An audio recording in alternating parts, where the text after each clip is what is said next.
So, ang lakas makaaraling panlipunan ng topic natin ngayon, ano, kahit accounting. So, yan na nga, ikikwento ko na sa inyo yung history ng accounting. Noong 2000 to 3500 BC, yun yung tinatawag natin na cradle of civilization. So, saan ba nagsimula yun? So, nagsimula yun sa mga bansang Mesopotamia, so Iraq na siya ngayon. So, sa China, sa India, to Central and South America. So, kasama din dyan yung sa Egypt. 'Di ba? So, paano ba o ano yung na-discover nila na accounting procedure nun? So, gumagamit yung mga tao nun ng clay tablets. So, kasi noong mga panahon na yun, meron na rin kalakalan na nagaganap. So, doon nila sinusulat yung mga pautang nila saka yung mga nangungutang sa kanila. So, yun yung na-discover ng mga anthropologists natin. 'Di ba? Saka nakita din doon na ginagamit siya ng mga pharaoh kapag ka nangongolekta ng buwis sa mga tao.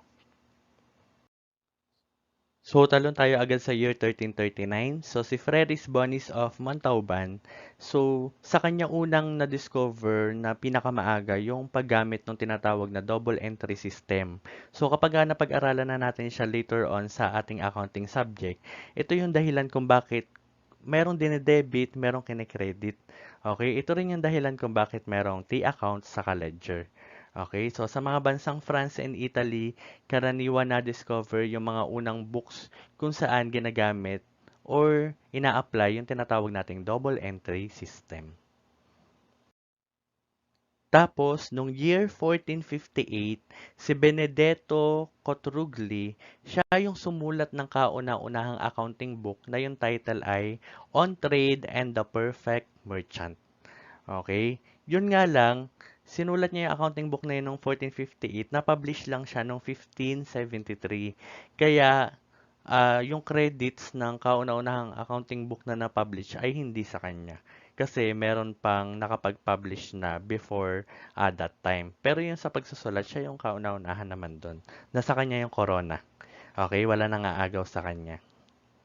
So, noong year 1494 naman, si Father Luca Fascioli, so siya ay nagsulat ng book na tinatawag na Summa de Arithmetica, Geometrica, Proportioni, et Proportionalita. Okay? So, yung book na yon na-publish na nagko-contain ng mga detailed na explanation about double entry bookkeeping. Okay? So, si Father Luca Pacioli din, siya yung nag-introduce ng mga important books of record sa accounting tulad ng memorandum book, journal book, saka ledger book, which is ginagamit pa rin siya hanggang sa ngayon. Okay, kaya nasa kanya yung corona naman ng Father of Modern Accounting. Saka kung mapapansin mo sa mga sections ng EBM sa mga iba't ibang schools, karaniwan sa kanya ipinapangalan yung section, di ba? So, ito din yung fact na kailangan mong tandaan dahil lagi siyang nasa tanong kung sino yung father of modern accounting. Okay, so ang sagot dyan ay si Father Luca Pacioli. So, kahit hindi siya mangangalakal or kahit hindi siya accountant, kahit pari siya, siya yung tinaguran na Father of Modern Accounting dahil nga siya yung nag-introduce ng mga books na yun na ginagamit pa rin up to now. Okay? So, mabuhay ka, Father Luca Pacioli. Love na love ka namin. Mwah, chup chup. So, dahil na-introduce na nga yung accounting sa mga Italian, so ginamit na rin siya ng mga Italian merchants, yung accounting sa kanilang mga pangangalakal. So, sa mga Italian din nagsimula yung terms na debit at credit noong 15th century. So, noong 1700s, during the French Revolution, dito na nagsimulang pansinin or gamitin yung accounting sa iba't ibang fields tulad ng law, ng finances, ng government, ng customs, hindi lang ng mga businesses. So, dito rin nagsimula na pag-aralan at i-develop yung accounting during this period. Okay? So, tandaan mo to dahil kasama to minsan sa mga exams. Ayan, nung 1760 to 1830 naman, during the Industrial Revolution, ginagamit na rin talaga yung accounting kasi during Industrial Revolution, dito nag-boom yung mga factories, di ba? Yung mga businesses, lalo na sa Europe.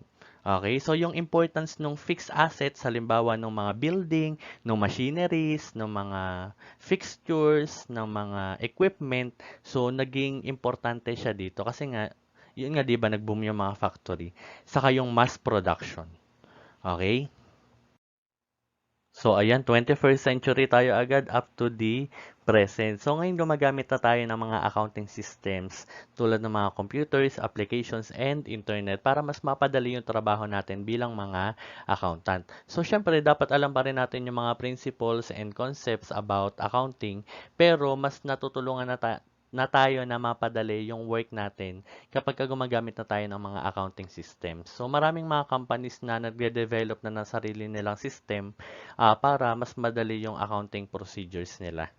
Okay? So, iyan yung history of accounting mula sa clay tablets up to gumagamit na tayo ng mga applications and software sa ating mga company and future businesses natin.